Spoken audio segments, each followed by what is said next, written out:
We'll just call it when it lands. Call it in the air. Tails! What I'll be kicking. Yeah, let's just go with tails. Would you like to kick or receive the Bible? I will receive. Tom wins the toss, chooses to receive the Bible. Patterson back with the kick. Oh my goodness! Is that a touchback? Can you even get a touchback? First time in 18 years there's a touchback for the kickoff. Pertama kali melihat video tadi, apa yang menjadi reaksi saudara? Dalam sebuah ibadah minggu di Crossroads Church, Cincinnati, Ohio, salah satu gereja terbesar di Amerika, seorang wanita menendang Bible seperti menendang bola dalam pertandingan football. Mungkin mereka nggak berniat untuk melecehkan Bible yang adalah kitab menjadi panduan dalam kehidupan orang Kristen. Tetapi apa yang mereka lakukan itu sudah mengundang begitu banyak reaksi di seluruh dunia. Bagaimana mungkin di sebuah kegiatan gereja yang dihadiri puluhan ribu orang, mereka melakukan hal seperti itu? Menendang Bible adalah tindakan yang mengolok-olok dan tidak sepantasnya dilakukan oleh sesama orang percaya. Bible itu bukan buku yang harus kita agung-agungkan. Namun sama sekali tidak pantas jika kita menjadikan Bible itu alat untuk main-main. Gimana mungkin mulut kita berkata kita mengasihi Tuhan, tetapi tindakan kita, isi hati kita gunakan dengan cara yang tidak sepantasnya. Sedih jika ada orang-orang di luar gereja memperlakukan Bible dengan tidak hormat, bahkan meletakkannya di pantat. Mungkin orang di luar sana melakukan seperti itu dan kita berkata bahwa mereka nggak tahu apa yang mereka perbuat. Tetapi jika ini dilakukan dalam sebuah gereja, maka kita akan bertanya, apa yang ada di dalam pikiran mereka? Bukankah masih ada cara lain yang bisa dipakai sebagai ilustrasi khotbah sehingga firman bisa disampaikan lebih mudah dan dipahami?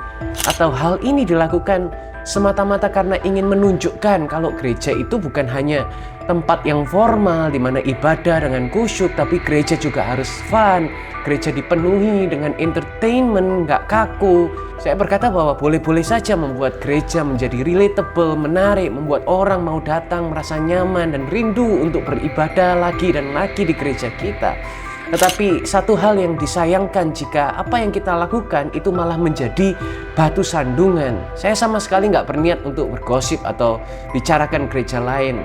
Tapi saya ingin mengajak saudara semua untuk kembali kepada kebenaran. 2 Timotius 4 berkata, beritakan firman, siap sedia.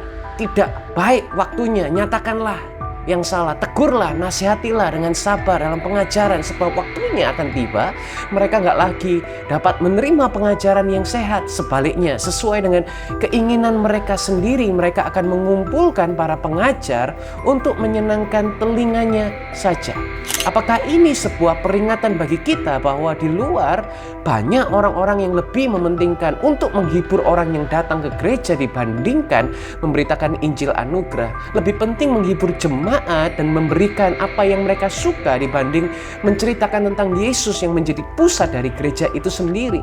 Sangat mengerikan jika gereja sudah melupakan tugas dan tanggung jawab mereka di bumi. Orang-orang cenderung membawa kebiasaan dunia ke dalam gereja dan bukan membawa gereja keluar dan memberi dampak bagi orang dunia. Orang-orang mulai berpikir bahwa gak perlu lagi berbeda dengan dunia, justru menjadi sama dengan dunia ini akan membuat mereka diterima, membawa mereka kepada Tuhan. Hati-hati saudara, jangan main-main dengan firman Tuhan.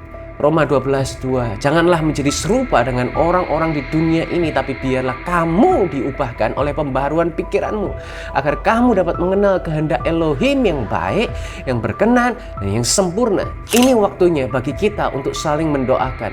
Perlu mendoakan tubuh Kristus dan kita perlu sadar dan paham bahwa di luar sana begitu banyak hal yang dapat mengalihkan iman kita dari Tuhan Yesus Kristus. Jangan sampai kita tergoyah. Saya mau ingatkan saudara, kembali kepada kebenaran, yaitu Injil Tuhan Yesus Kristus yang memerdekakan setiap kita. Tuhan Yesus memberkati saudara.